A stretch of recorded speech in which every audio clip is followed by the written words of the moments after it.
بسم اللہ الرحمن الرحیم۔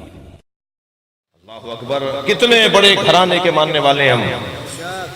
میں تو کہہ چکا ہوں ابھی کئی جملے کہ ہم جتنا اللہ کا شکر ادا کریں اتنا کم ہے کہ ہم جس دروازے پہ بیٹھے ہیں اس سے اچھا دروازہ نہیں ہے۔ میں ایک سوال چھوڑ کے جا رہا ہوں، آخری جو خطاب میرے مولا حسین کا کربلا میں یزیدی لشکر سے تھا، اس میں مولا نصیحت فرما رہے ہیں، باز آ جاؤ، مجھے نہیں مارو۔ ام علی شریعت غیرتها، کیا میں نے شریعت بدلی ہے؟ ام علی سنت بدلتها، میں نے سنت بدلی ہے؟ ام علی دماء سفختها، میں نے کوئی خون ناحق گرایا ہے؟ توبہ کر لو، معافی مانگ لو۔ سوال کر رہا ہوں، اگر یزیدی لشکر میں سے سب کے سب 30-35 تو آئے نا، 9 محرم تک تو رلاتے رہے نا بی بی زینب کو، اور شب عاشور آ گئے مولا کی طرف، مولا حسین نے معاف نہیں کیا؟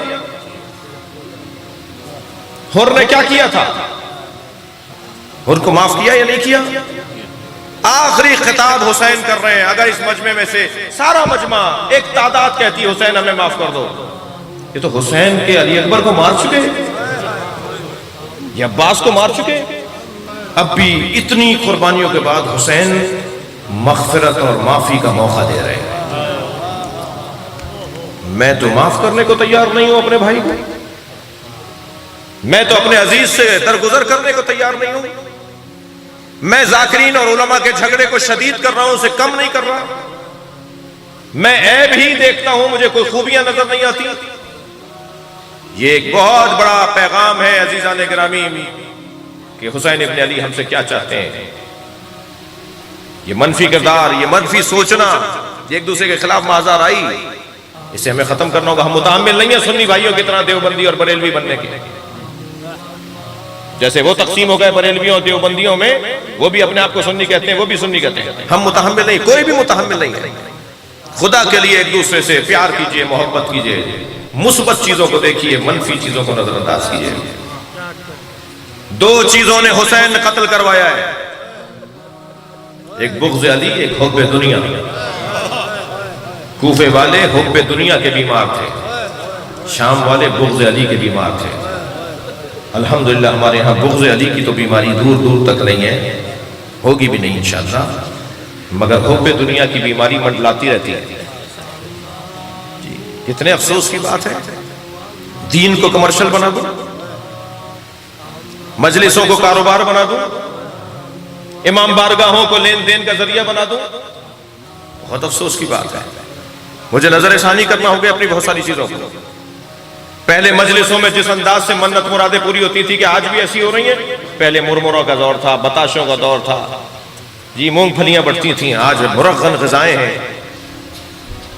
پیسے کا انوالومنٹ، پیسے کی دخالت، پیسے کی مادی دوڑ میں جب میں پڑھوں گا، ایک بزرگ عارف کا، ایک اللہ کے ولی کا فرمان ہے کہ مادہ اور روحانیت، مادیت اور روحانیت میں دوستی نہیں ہوتی۔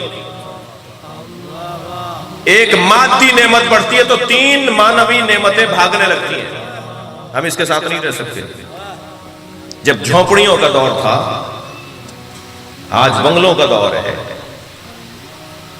بڑے پیسے والے لوگ بوفوں پر مجلس کے تبرک تقسیم کرواتے ہیں، نوکر کام کر رہے ہوتے ہیں، فرش نہ ہم سیدھا کر رہے ہوتے ہیں، نہ ہم نیاز پکوا رہے ہوتے ہیں، نوکروں سے کام لے رہے ہوتے ہیں۔ میں صرف یہاں کے لیے مجلس نہیں پڑھ رہا، میری مجلس صرف یہاں کے لیے نہیں ہے جی۔ تو یہ نوکر تو بڑا فائدے میں رہا، یہ تنخواہ بھی لے گا اور حسین سے ثواب بھی لے گا۔ میں کہاں رہا؟ مجھے معنویت اور روحانیت بڑھانے کی ضرورت ہے، سچ اور صداقت کی ضرورت ہے، پیار اور محبت کی ضرورت ہے۔ صرف اتنا قاعدہ اور قانون بنا کے چلا جاؤں میں ان ذاکرین سے پیار کرنے لگ جاؤں، یہ علماء کا احترام کرنے لگ جائے، اور ایسا ہی ہے الحمدللہ۔ میں یہ نہیں کہ میں کوئی نئی بات کر رہا ہوں، بہتری ہے۔ آپ میں سے بہت سے لوگوں نے منفی چیزیں دیکھی ہوں گی، میں مثبت چیزیں دیکھ رہا ہوں۔ 4-5 لوگوں کے علاوہ الحمدللہ ذاکرین میں کمزوری نہیں ہے۔ 4-5 لوگ ایسے ہیں جن سے بات کرنے کی ضرورت ہے، ان سے بھی محض آرائی کرنے کی ضرورت نہیں ہے، گفتگو ہونی چاہیے۔ جس قوم کے پاس عالم نہیں ہوتے اس قوم کی عزت نہیں بڑھتی۔